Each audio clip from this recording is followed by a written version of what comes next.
بسم اللہ الرحمن الرحیم اللہم صلی علی محمد و آلہ و اطرتہ بعدد کل معلوم لک۔ حدیث مبارکہ میں آتا ہے آقا دو جہاں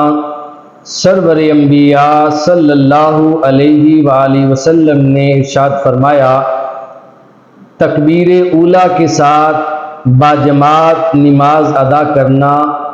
یہ دنیا اور دنیا کے علاوہ جو کچھ بھی ہے اس سب سے بہتر ہے۔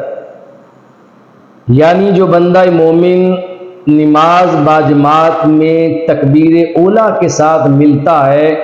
اس بندے نے ایسا کام کیا ہے جو دنیا سے بھی بہتر ہے اور ساری دنیا کے علاوہ جو کچھ ہے اس سب سے بہتر ہے۔ دوسری حدیث مبارکہ میں ہے، آقا دو جہاں سرور انبیاء صلی اللہ علیہ وآلہ وسلم نے فرمایا،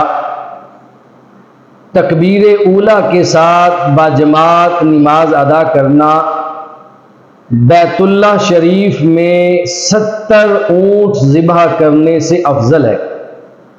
یہ شان ہے آقا دو جہاں صلی اللہ علیہ وآلہ وسلم کی نگاہ مقدسہ میں نماز کی تکبیر اولیٰ کی۔ حضرت ابو سعید خدری رضی اللہ تعالی عنہ فرماتے ہیں کہ ایک روز آقا دو جہاں سرور انبیاء صلی اللہ علیہ وآلہ وسلم نماز فجر کے بعد مسجد نبوی میں جلوہ گر تھے۔ حضرت جبریل امین علیہ السلام 70,000 فرشتوں کے لشکر کے ساتھ بارگاہ مصطفیٰ صلی اللہ علیہ وسلم میں حاضر خدمت ہوئے، اور حاضر ہو کر جبریل امین علیہ السلام نے بارگاہ مصطفیٰ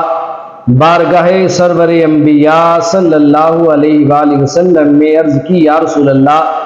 آپ کی امت کا وہ مومن جو تکبیر اولیٰ کے ساتھ نماز باجماعت ادا کرتا ہے، یا رسول اللہ صلی اللہ علیہ وآلہ وسلم، اللہ رب العزت کی بارگاہ سے اس مومن کو 70 بار کعبۃ اللہ کا حج کرنا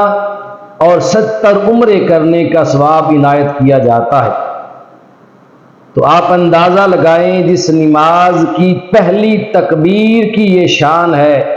اور یہ عالم ہے کہ اللہ کی بارگاہ سے ملنے والا اجر و ثواب بے بہا ہے، اور تاجدار کائنات صلی اللہ علیہ وسلم کی نگاہ پاک میں اس کی قدر و قیمت کتنی ہے، تو اندازہ لگائیں اس نماز کے رکوع، نماز کے سجود، نماز کے قیام، قرات اور نماز کے باقی ارکان کی شان اور عالم کیا ہوگا۔ اللہ کی بارگاہ میں اس مرد مومن کو کتنا اجر و ثواب ملے گا جس نے صحیح معنوں میں پوری نماز خشوع اور خضوع کے ساتھ اپنے مولا کی بارگاہ میں ادا کی۔